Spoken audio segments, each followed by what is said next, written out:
I don't need to carry that anymore. I want to heal that relationship. I want to heal that moment. I really wanted an answer, so I decided I'd go on a journey. I closed my eyes.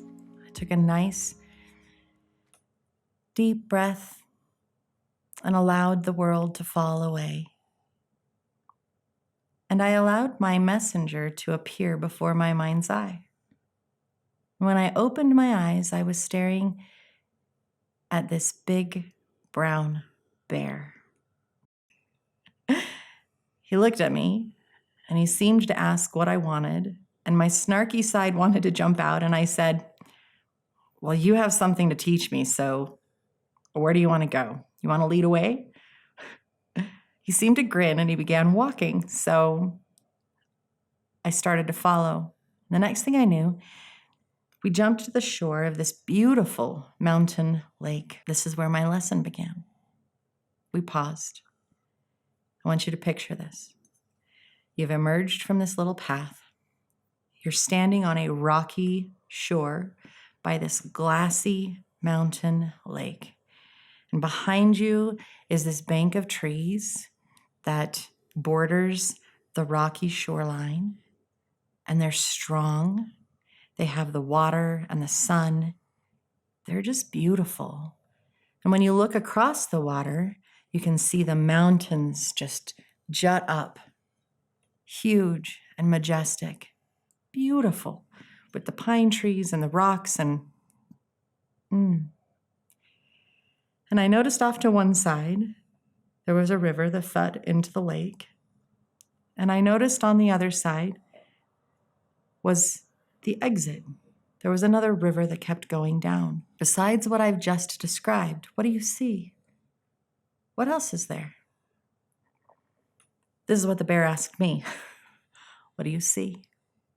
My answer was peace, tranquility, beauty, rest, release.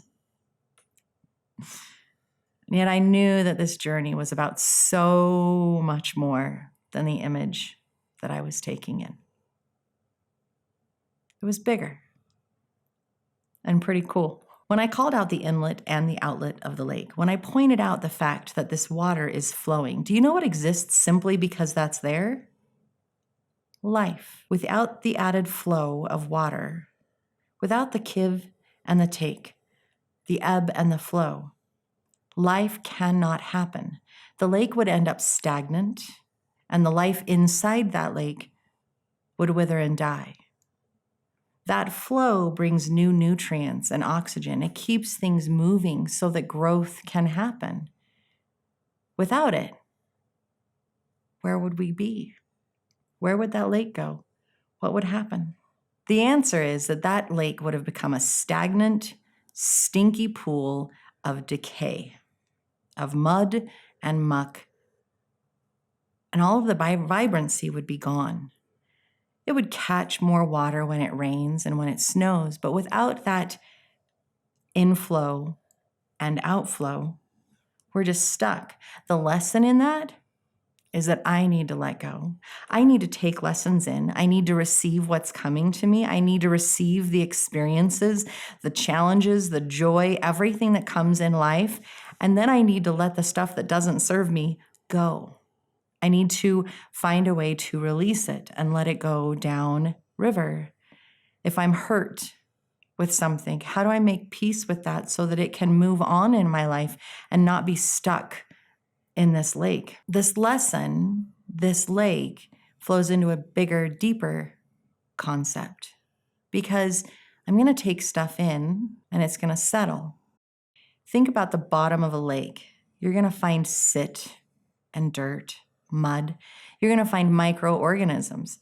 You're going to find a fisherman's boot. You might find a boat. You might find decaying fish. Think of all the things that you can find in the bottom of a lake, and then apply that to your own life. How many times have I let something come in, and instead of letting it go, instead of healing that upset and that anger, I hold on to it, and that becomes this organism at the bottom of the lake. It's gathering silt, it's gathering dirt. It might be a little bit of an ecosystem. Fish might swim in and out of it, and it really roots in and becomes a part of you and who you are because you took it in and you didn't heal it and let it go.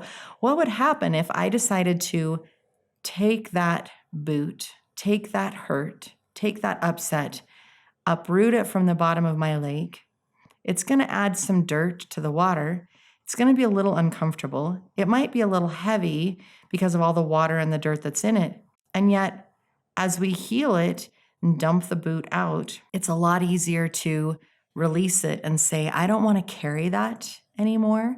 I don't want to house that in here. And all of those fish, all those microorganisms, they're going to find a new home because there are plenty of things in the bottom of our lakes. There are plenty of things that we're all holding on to that we could all release. We could all let go and say, I don't need to carry that anymore. I want to heal that relationship. I want to heal that moment. I want to heal that hurt so that I can feel better. And in so doing, you're cleaning out this lake. And instead of a muddy, murky mess, it becomes this beautiful, healthy, pristine, yeah, I can let that come in.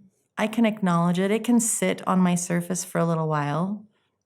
I can feel how that feels and all of the emotion and the experience around it, all of the ripples that happen going to my shorelines. And then, those weren't really ripples. Those were waves. That was a bit of a tsunami, and it has damaged a lot of stuff around here. And that is so reckless. I'm not sure that that's healthy for me in my life because it's not going to help the ecosystem that I'm building. So I'm going to find a way to help that move right along down through my lake and then out the other end. It can find another lake to disrupt. It can find another valley to inhabit because I don't need it in mine. Isn't that a crazy thought just from a vision of a lake with this bear by my side? As I stepped back, there was another lesson to be had in that moment. The vision of the lake that I had was calm and glass-like. It was reflecting the trees on the other side of the lake so beautifully in the sky. It was so amazing, breathtaking to be in that space, in that moment. It looked so perfect. At least it seems that way, because what's happening for each and every one of us on the surface is not necessarily what's going on below the surface. Sometimes we put on that beautiful, I got this shit together and I am good to go and nobody knows the difference. And yet underneath, we are teeming with struggles and upset and frustration, and we are just trying to keep our heads above water. And yet we're refusing to let anybody know because we're hiding the surface. We're hiding what's underneath on this, with this glassy surface that says, I'm cool, I got it. But what's happening down there?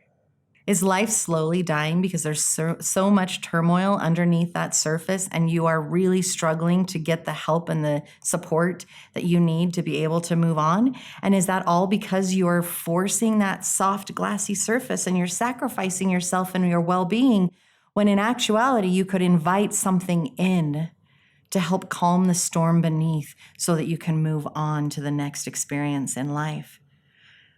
There's so many more analogies and lessons and beautiful things that came out of this one little journey for me with the bear.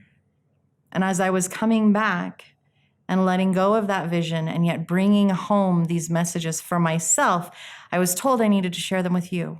I was told that I needed to share that journey and the vision with you guys because there's so much relatable information in this one beautiful moment. I hope that you sit on it. I hope that you look at things that you can pull out of the silt and heal and then let move on down the journey. I hope that you yourself are able to reach out and find the support that you need so that you don't have to be a glassy surface, because waves are beautiful too, and they sound so wonderful on those rocks and the shores when you're just sitting there and listening to it lap. It's a beautiful gift. It's a beautiful opportunity. I'd really love to know what else you see.